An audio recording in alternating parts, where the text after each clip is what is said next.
अऊज़ु बिल्लाहि मिनश्शैतानिर्रजीम बिस्मिल्लाहिर्रहमानिर्रहीम अल्हम्दुलिल्लाहि रब्बिल आलमीन अस्सलातु वस्सलामु अला रसूलिल्लाह सल्लल्लाहु अलैहि वसल्लम रब्बिश्रह ली सदरी वयस्सिर ली अमरी वहलुल उक़्दतम मिन लिसानी यफ़क़हू क़ौली। अस्सलामु अलैकुम वरहमतुल्लाहि वबरकातुहू। सब जनाओं को तुम्हें भी ये वीडियो देखने के पहले दरूद और सलाम पढ़ को ये वीडियो देखना शुरू करो। आज का 5 मिनट का मदरसा को अब चलता है सो मुहर्रम का महीना 16 तारीख के बारे में इंशाअल्लाह 10 हदीस आती उसे मालूम कर लेने की कोशिश करेंगे। पहली बात इस्लामी तारीख़ के बारे में, कौम समूद के बारे में। कौम समूद का ज़िक्र कुरान मजीद में तकरीबन 20 पर 3 मरतबा आया है। कौम आद की हलाकत के बाद ये अरब की मशहूर और बहुत पुरानी कौम है। इसका नसब हज़रत नूह अलैहिस्सलाम के बेटे साम से मिलता है। हिजाज़ और शाम के दरमियान वादी खुरा के मैदान में उनकी आबादियाँ थीं, जिनके खानदारात और निशानियत आज भी मौजूद हैं। उनका दारुल हुकूमत मकाम हिजर में था, जिसे अब मैदान सालेह कहते हैं। इस कौम का ज़माना हज़रत इब्राहीम अलैहिस्सलाम से पहले का है। ये अपने वक्त के मुहज़्ज़ब, तरक्की याफ्ता, ताकतवर और बड़ी मालदार कौम थी। पहाड़ों को तराश कर बड़ी बड़ी इमारतें बनाना और संग तराशों को भारी मजदूरी देकर बड़े बड़े बुत बनाना उनकी ज़िंदगी का पसंदीदा काम था। उनके दिलों में बुतों की इतनी अकीदत और मोहब्बत पैदा हो गई थी कि अल्लाह ताला को छोड़कर उन्हीं की पूजा को अपनी नजात का ज़रिया समझने लगे थे। जब इस कौम की शिरक और बुत परस्ती हद से बढ़ गई तो अल्लाह ताला ने इनकी हिदायत और इस्लाह के लिए हज़रत सालेह अलैहिस्सलाम को रसूल बनाकर भेजा।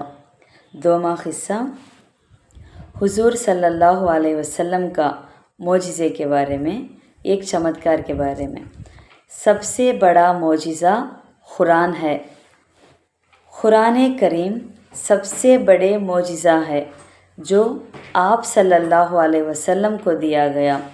ख़ुद रसूलुल्लाह सल्लल्लाहु अलैहि वसल्लम फरमाते हैं, जितने पैगंबर गुज़रे हैं उनमें से हर एक को ऐसे मोजिज़े दिए गए जिनको देखकर लोग ईमान लाए। बाद के ज़माने में उनका कोई असर ना रहा और मुझको जो मोजिज़ा अल्लाह ताला ने दिया है वो कुरान है, जिसको वही के ज़रिए मुझ पर उतारा है। उसका असर क़यामत तक बाक़ी रहेगा। तो मुझे उम्मीद है कि क़यामत के दिन मेरे मानने वालों की तादाद दूसरे पैगंबरों के मानने वालों से ज़्यादा होगी। सही बुखारी हदीस 4981 अबू हुरैरा रज़ियल्लाहु अन्हु के रेफरेंस में सी। 3वां क़िस्सा एक फ़र्ज़ के बारे में। नमाज में क़िबले की तरफ रुख करना। कुरान में अल्लाह ताला फरमाते हैं, तुम जहाँ कहीं भी रहो, नमाज में अपने चेहरे को उसी बैतुल्लाह शरीफ के तरफ किया करो। सूरह बकरा 140 आयत में है, यानी क़िबले की तरफ रुख करके नमाज अदा करना फ़र्ज़ है। 4वां क़िस्सा एक सुन्नत के बारे में। आग बुझाने की दुआ।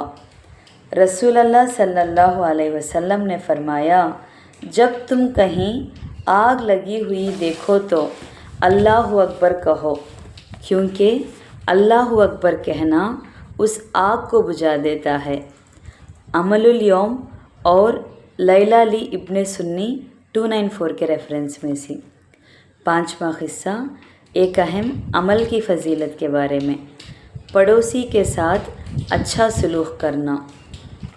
رسول اللہ صلی اللہ علیہ وسلم نے فرمایا، اللہ کے نزدیک بہترین ساتھی وہ ہے جو اپنے ساتھی کے لیے بہتر ہو، اور اللہ کے نزدیک بہترین پڑوسی وہ ہے جو اپنے پڑوسی کے حق میں اچھا ہو۔ ترمذی 1944 عبداللہ بن عمر رضی اللہ عنہ کے ریفرنس میں سے۔ 6واں قصہ ایک گناہ کے بارے میں، تنگی کے ڈر سے فیملی پلاننگ۔ قرآن میں اللہ تعالیٰ فرماتے ہیں، اپنی اولاد کو تنگی کے ڈر سے قتل مت کرو، ہم ان کو بھی رزق دیں گے اور تم کو بھی، بے شک ان کا قتل کرنا بڑا گناہ ہے۔ سورہ بنی اسرائیل میں 31واں آیت میں ہے اس میں کیا خلاصہ کرتی ہیں تو معاشی تنگی کے ڈر سے بچوں کو مار ڈالنا یا حمل گرانا یا اور کوئی تدبیر اختیار کرنے کے حمل ہی نہ ٹھہرے، یہ سب گناہ اور حرام ہے اور اس سے سختی سے بچنا چاہیے۔ 7واں قصہ دنیا کے بارے میں، دنیا کی چیزیں چند روزہ ہیں۔ قرآن میں اللہ تعالیٰ فرماتے ہیں، جو کچھ بھی تم کو دیا گیا ہے وہ صرف چند روز زندگی کی پونجی اور اس کی سجاوٹ ہے، اور جو کچھ اللہ تعالیٰ کے پاس ہے وہ اس سے کہیں زیادہ بہتر اور باقی رہنے والا ہے۔ کیا تم لوگ اتنی بات بھی نہیں سمجھتے؟ سورہ قصص میں 60واں آیت میں ہے 8واں قصہ آخرت کے بارے میں، اہل جنت کو خوشخبری۔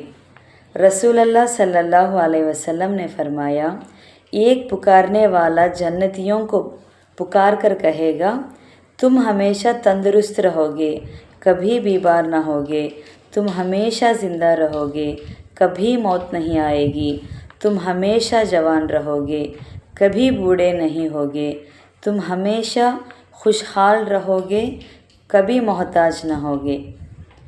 صحیح مسلم حدیث 7336 ابو سعید اور ابو ہریرہ رضی اللہ عنہ کے ریفرنس میں سے۔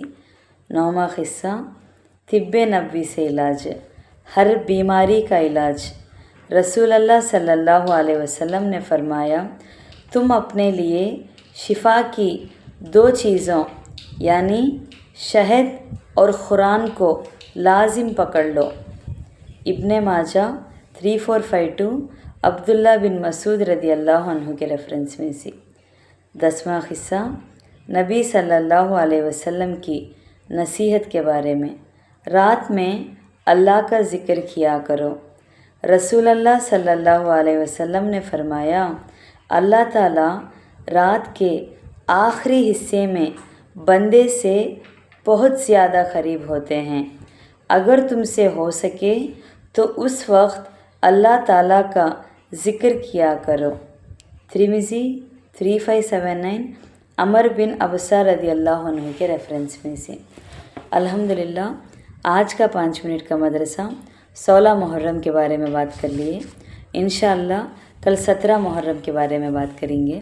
السلام علیکم ورحمۃ اللہ وبرکاتہ۔